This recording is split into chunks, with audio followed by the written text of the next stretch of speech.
হোৱা দেখা পাইছে গজৰাজ, যি ৰাস্তাৰ কাষতে গজৰাজ গৈ আছে। নিশ্চয় আপোনালোকে হয়তো দেখা পাইছে আৰু আমি গজৰাজক ক্ৰছ কৰিম এতিয়া এই গজৰাজক আমি ক্ৰছ কৰিলোঁ। হেল্ল' এভৰিৱান, মই প্ৰিয়াংকা আপোনালোকলৈ নতুন এটা ভিডিঅ'লৈ স্বাগতম জনাইছোঁ। আজি আপোনালোকক দেখাবলৈ লৈছোঁ যোৰহাটত যি অৱস্থিত লাচিত বৰফুকনৰ মৈদাম।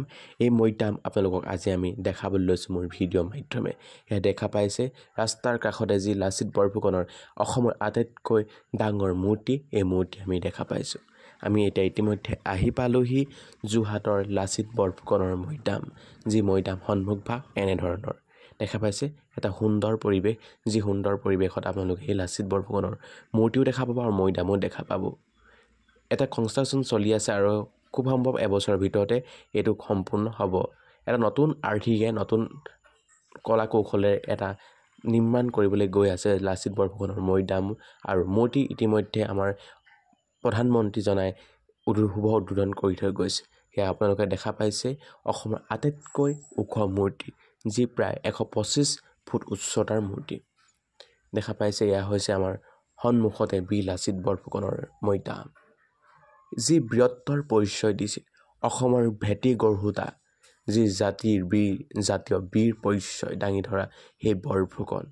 আচলতে শৰাইঘাটৰ ৰণৰ যি যুদ্ধ, সেই যুদ্ধই বিজয়ী ফলক উঠুৱাইছিল, অসমক তেওঁ ৰক্ষা কৰিছিল, সেই বীৰত্বৰ পৰিচয় দিছিল।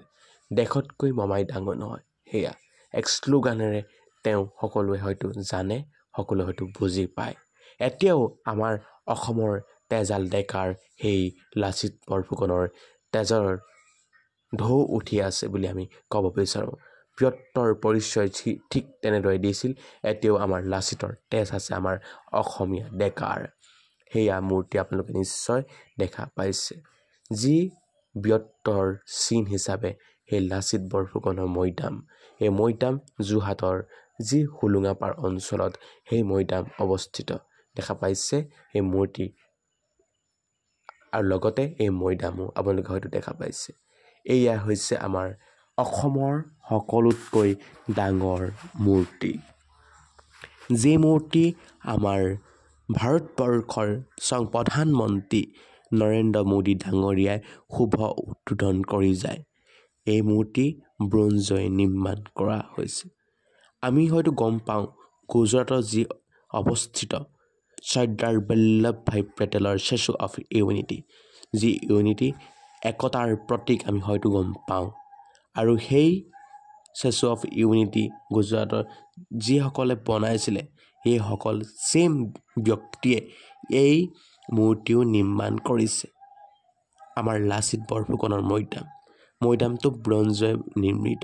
এই লাচিত বৰফুকনৰ মৈদাম দেখি আপোনালোকে হয়তো আঁতৰৰ পৰা দেখি লক্ষ্য কৰিছে, পোনে পোনে একদম বীৰ লাচিত বৰফুকনৰ মৈদাম জিলিকি আছে। এক বৃহৎ মূৰ্তি, দেশতকৈ মমাই ডাঙৰ নহয়, অসমৰ ভেটি গঢ়োতা বীৰ লাচিত, যি লাচিতৰ তেজ আমাৰ অসমীয়া গাত আছে।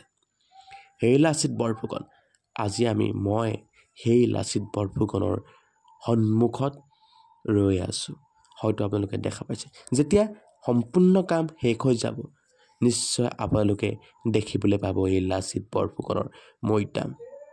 আপোনালোকে হয়তো দেখা পাব যেতিয়া সম্পূৰ্ণ কাম হৈ থাকিব, বিদেশী পৰ্যটকে সেই ঠাই কি কৰিব, ভৰপূৰ হৈ পৰিব। বিভিন্ন প্ৰান্তৰ পৰা সেই মূৰ্তি চাবলৈ আহিব, ইয়াৰ কলা কৌশল চাবলৈ আহিব। যি লাচিতে যে 1671 খ্ৰীষ্টাব্দত শৰাইঘাটৰ ৰণত আমাৰ অসমক ভেটি গঢ়ি তুলিছিল, যি যুদ্ধৰ বলত কি কৰিছিল, তেওঁ নৰীয়া গায়ে তেওঁ যুদ্ধ কৰি আমাৰ মোগলক খেদিবলৈ সক্ষম হৈছিল। সেই লাচিত শেষত কি হ'ল, তেওঁ 1672 খ্ৰীষ্টাব্দৰ 25 এপ্ৰিল তাৰিখে তেওঁ মৃত্যু হয় ব্ৰহ্মপুত্ৰৰ বুকুত। সেই শৰাইঘাটৰ ৰণৰ বিজেতা বীৰ লাচিত বৰফুকনক শেষত সেই যোৰহাটলৈ লৈ অনা হয় সেই সমাধি দিবৰ বাবে। আমি হয়তো গম পাওঁ যে মৈদাম দিলে আগতে পুতি ৰখা হয়, আৰু সেয়েহে আমি মৈদাম বুলি কওঁ। আৰু শেষত সেই মৈদাম হিচাপে তেওঁ ইয়াতেই পুতি ৰখা হৈছিলে আৰু পুতি থোৱা হয় এই মৈদাম, যি মৈদাম যোৰহাটৰ হোলোঙা পাৰত অৱস্থিত হয়তো সকলোৱে জানে। সেইহেতু সকলোৱে আহিব এই মূৰ্তি চাব আৰু যেতিয়া সকলো শেষ হ'ব, সকলো কাম এতিয়াও চলি আছে, বৰ্তমান চলাই আছে, আৰু যেতিয়া শেষ হ'ব নিশ্চয় আপোনালোকে দেখি আচৰিত হ'ব। বিদেশী পৰ্যটকে এক শুৱনি কৰি ৰাখিব, সকলোৱে আহিব চাব। কিমান ওখ মূৰ্তি দেখিছে নাই, দেশতকৈ মোমাই ডাঙৰ নহয়। নিশ্চয় ইয়াত লিখা আছে এইটো সৰু মূৰ্তি আৰু এইপিনে ডাঙৰ মূৰ্তিভাগ পাছফালে আছে। পোনে পোনে গ'লে আপোনালোকে এই মূৰ্তিভাগো আপোনালোকে দেখা পাব। বহুত ধুনীয়া লাগে, আপোনালোকে নিশ্চয় আহিবচোন, এই মূৰ্তিভাগ আপোনালোকে চাব, ভালদৰে চাব, নিশ্চয় ভাল লাগিব। আপোনালোকে দেখিছে নাই, পোনে পোনে আছে, পোনে পোনে এই মূৰ্তিটো একদম সন্মুখতে আছে। নিশ্চয় আপোনালোকে গ'লে দেখিব পাব।